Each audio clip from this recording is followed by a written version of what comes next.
Hey, what's up, guys? It's Luke, and you're watching Luke the Gathering. Thanks for checking out the channel.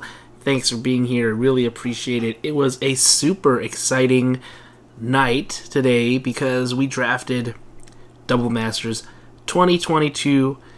It was a ton of fun, and you know me if you've been watching this channel. I am Mr. 1 and 2, and I went 1 and 2 again. Surprise, surprise. But I still want to share with you the deck that I drafted and talk about it and show you some of the cards that I got tonight. Wow, Double Masters 2022 is such an addictive set to open. So many amazing cards, and you just want to rip into the packs. You really do. And it was a fantastic drafting time. I played against some fantastic players here in Davis, and I don't feel bad going 1 and 2. I just hopefully we'll get better and be able to beat some of these guys that I feel like are definitely better than I am at Magic at this point in my career. So let's turn the camera around and let's check out the cards right now. All right, check it out. It's a Soul Ring. No, this is not something in Double Masters, but if you spend $50 in cards, you got a Soul Ring promo, and here it is. It looks really cool. It's an old border foil Soul Ring, really nice. And so actually I did get a pack of Double Masters that easily, collector's pack actually, that easily fulfilled the requirement of $50, and I ended up getting Grand Arbiter Augustine IV times 2. One's foil, one's regular. We got Animar Soul of the Elements, or Soul of Elements, at Mythic. Got a Masters of Cruelties etched foil Mythic. Got a Blood Artist foil. And then, of course, we've got 2 Rampant Growth. Seen a lot of this where you kind of double up on a lot of things. And then the rest of it was just Path to Exile. That's cool. Zombie, Seeker of the Way, full art.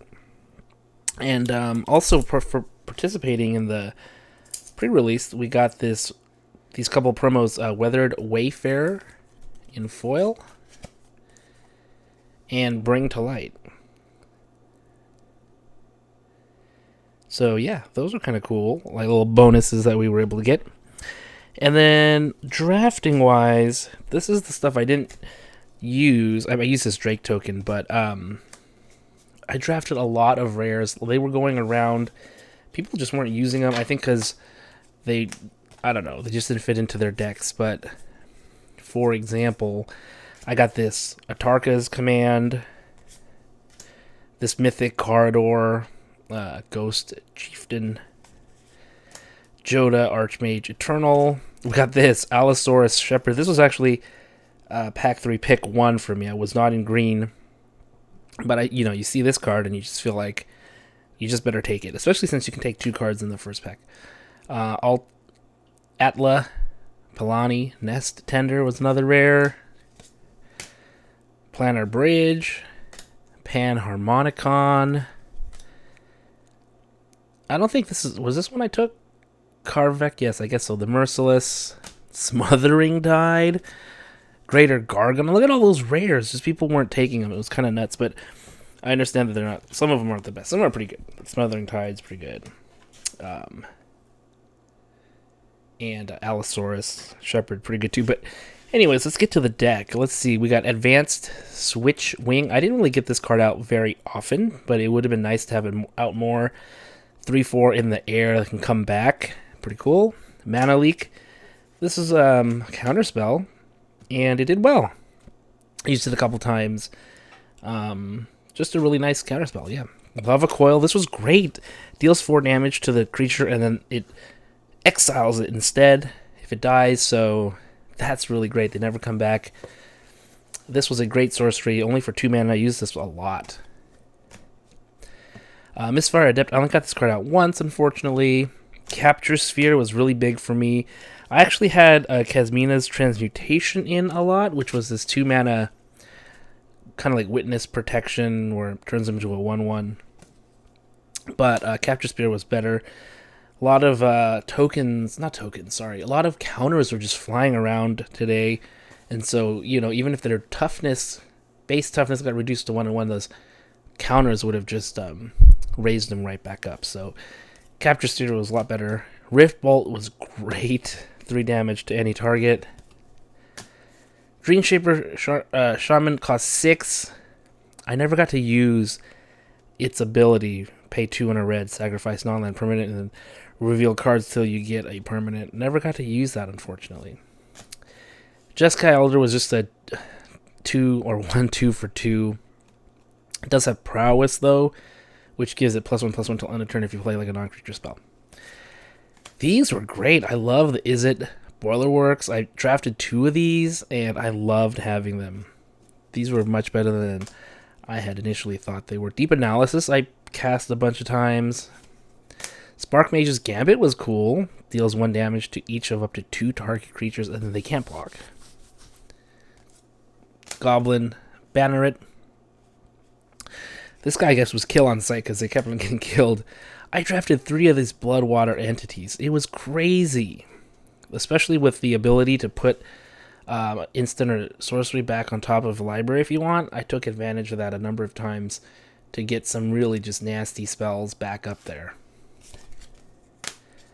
Fiery Fall I didn't use except for the land cycling. I used it once for land cycling. Aether Snipe was really sweet. Bounces a permanent to owner's hand. This won me one of my games. Boilerworks again, another Bloodwater entity. Hissing Iguanar. This was okay. 3/1.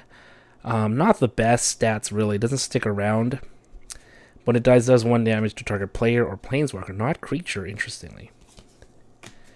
Now the Capture Sphere. Tolerant. I wish I got this guy out more, but every time you cast an instant or sorcery, you get a 2/2 blue Drake creature token with flying. That is really sweet. I wish I could used it more. But when it did come out, I won the game. Here's the other Bloodwater entity. Dax Duplicate. This was okay. You can copy a creature, either yours or your opponent's, but it has haste and dethrone. I thought the dethrone was especially nice because it made it a little bit more powerful than some of the other creatures that were there. Mole Drifter was amazing. 2/2 flyer and gets you 2 cards. That's sick. Monastery Swifter was always a great little pull at the beginning of the game. For 1 mana, it's a haste creature 1/2. Really like this one. And this was the all-star of the entire tournament for me. Washout. This is basically a board wipe. You just wipe away all their stuff. See you later. And this was so good. Return all permanents of the color of your choice to their owner's hands. So good. And then there was a card that lets me put instants and sorceries back on the top of the deck, and then I would put this on, and they would just kind of be out of luck. That helped win me at least a game or 2. So, nice card. Washout. My best card, actually, out of everything that I pulled here. Thanks for watching, everybody. Hopefully you guys are getting some Double Masters 2022 yourself, playing in some games. I will see you next time.